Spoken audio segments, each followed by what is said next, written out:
장애인 문화복지신문 제283호 제3연 기사입니다. 광명시 장애인단체 시설의 코로나19 방역물품 지원. 광명시 시장 박승원은 장애인 단체 및 장애인 복지시설 등의 덴탈 마스크 9,600창, 손 소독제 500ml 800개를 지원했다고 11일 밝혔다. 시는 최근 지속적으로 코로나19 확진자가 발생함에 따라 장애인들의 코로나19 예방을 위해 이번 방역물품을 준비했으며 광명시 장애인단체 연합회 등 단체 11곳, 광명장애인 종합복지관 등 장애인 복지시설 21개소, 지역사회 서비스 제공기관 38개소, 지역자활센터 등 총 62개소에 전달했다. 방역물품은 장애인단체와 장애인 복지시설에서 일하는 종사자, 단체, 시설 방문자에게 지원된다. 광명시 소아도서관, 임산부, 장애인 등 비대면 책 배달 서비스 코로나 시대 집콕 독서 돕는다. 광명시 소아도서관은 12일부터 코로나19 감염 우려로 도서관에 방문하기 힘든 임산부, 장애인, 생후 12개월까지의 영아를 대상으로 책 배달 서비스를 실시한다. 1인 3권까지 소아도서관 담당자 이메일, 블로미즈0@korea.kr 로 도서를 신청하면 이 번지일 후 비대면 택배로 신청 도서를 받아볼 수 있다.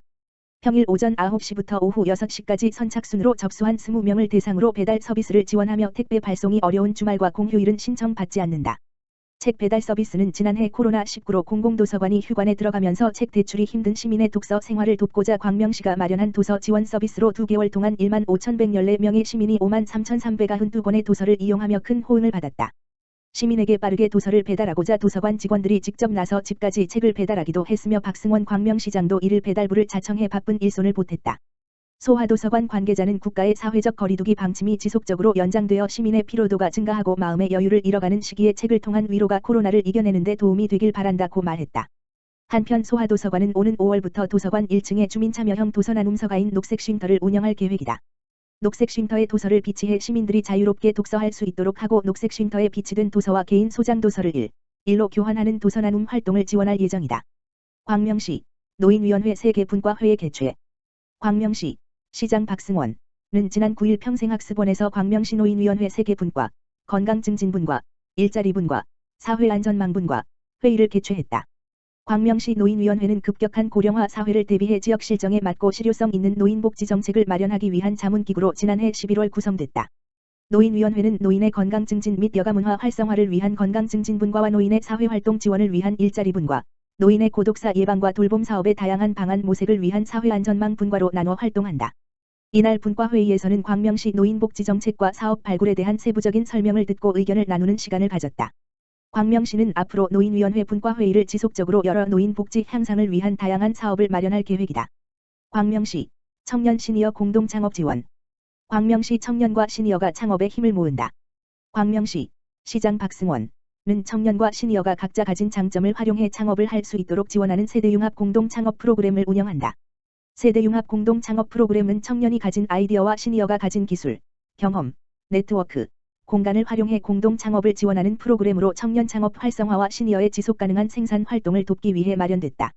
광명시는 2022년 세대융합형 창업팀 육성에 앞서 세대융합형 창업 기반을 마련하고 창업팀을 발굴 지원하고자 오는 5월 12일부터 14일까지 3일간 창업교육을 진행할 계획이다.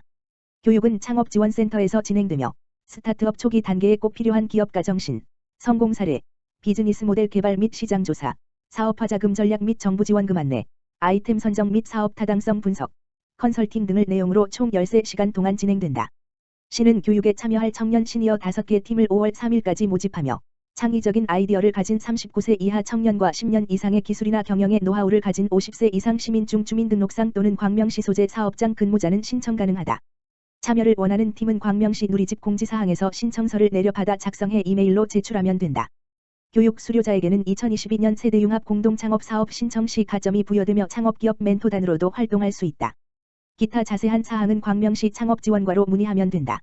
박승원 광명시장은 꿈과 희망을 가진 청년과 기술과 노하우를 가진 시니어가 함께하는 이번 세대융합 공동창업교육이 청년 세대의 창업 생태계 활성화와 노년 세대의 생산활동으로 지속 가능한 세대 통합도시를 이루는 데 도움이 될 것이라고 밝혔다. 광명시는 청년과 중장년으로 구성된 예비, 창업팀을 모집해 사업화 자금, 창업지원센터 내 공유 오피스, 법률 멘토링 등을 지원할 계획이다. 광주시 장애인 인권침해 예방 위해 지적장애인 전수조사. 광주시는 지적장애인의 인권침해 예방 및 복지사각지대 해소를 위한 근본 대책 마련을 위해 4월부터 7월까지 관내 지적장애인을 대상으로 인권침해 여부 일제조사를 실시한다. 광주시 관내 등록 장애인은 3월 말 기준 16,598명이며 이 중 지적장애인은 1,510명, 9%으로 각 읍면 동 단위 공무원, 지역사회보장협의체 위원 등으로 조사단을 구성해 지적장애인의 인권침해 현황, 생활실태 등을 조사할 계획이다. 신동헌 시장은 최근 지적장애인을 대상으로 신체적, 경제적, 성적 학대 사례가 지속적으로 발생함에 따라 전수조사를 실시하는 것이라며 현장 조사 시 학대 행위가 의심되는 경우 경기도 장애인권익공호기관과 협력해 가해자 무관용 원칙에 따라 엄중 처벌할 예정이라고 말했다. 광주시 교통약자 이동지원센터 가정방역사회공헌 활동 실시. 광주도시관리공사 사장 유승하 교통약자 이동지원센터에서는 지난 4월 초 코로나19 대응에 취약한 특별교통수단 차량 이용 고객이 거주하는 가정집 및 시설을 방문, 사회공헌 활동의 일환으로 전문 방역업체, 홈케어 마스터와 협력하여 방역 및 해충 방지 서비스를 제공하였다. 먼저 교통약자 이용 고객들의 사연 및 거주 환경을 상시 확인하고 이해할 수 있는 운전원들의 의견을 취합하여 방역 가정을 선정하였으며 분기별로 취약계층 가정 및 관련 시설에 대하여 교통약자 직원들의 자발적인 참여와 전문 방역업체와의 협력으로 인체 및 환경에 무해한 제품을 사용, 살균 및 해충 퇴치 활동을 지속적으로 진행할 예정이다. 유승하 사장은 코로나19로 모두가 힘든 나날을 보내고 있는 가운데 이번 가정 방역을 통해 조금이나마 취약계층 및 시설의 감염 예방에 도움이 되길 바라며 앞으로도 꾸준히 지방공기업으로서의 사회공헌 사업을 확대할 것이라고 말했다. 광주시 위기아동 보호가정 모집. 광주시는 학대 피해 아동을 안전하고 전문적으로 보호하기 위한 위기아동 보호가정을 상시 모집한다고 12일 밝혔다.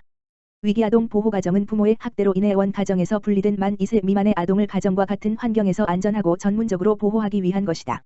위기아동 보호가정으로 선정되기 위해서는 적합한 수준의 소득 위탁아동에 대한 종교의 자유 인정 위탁 부모의 나이가 25세 이상이면서 아동과의 나이 차이가 60세 미만 위탁아동을 포함한 자녀 수가 3명 이하, 만 18세 이상 자녀 제외, 가정 구성원 중 성범죄, 가정폭력, 아동학대 등 전력이 없는 가정 등의 조건을 모두 충족해야 한다. 특히 사회복지사, 보육교사, 교사, 의료인, 청소년 상담사 등 전문 자격 중 한 가지 이상을 보유해야 한다. 신청 자격을 충족하는 경우 위탁부모 중 1인의 전문교육, 20시간, 이수 후 가정환경 조사를 거쳐 예비보호가정으로 선정되며 보호가정에는 초기 아동용품 구입비, 최초 1회, 100만원, 및 아동을 보호하는 기간 동안의 전문아동 보호비, 월 100만원을 지원한다. 신동헌 시장은 학대로 인해 상처받은 아이들의 울타리가 되어줄 위기아동 보호가정 모집에 많은 관심과 참여를 바란다고 전했다. 한편 위기아동 보호가정 신청 및 기타 문의는 광주시청 아동복지과 760-5992로 문의하면 된다.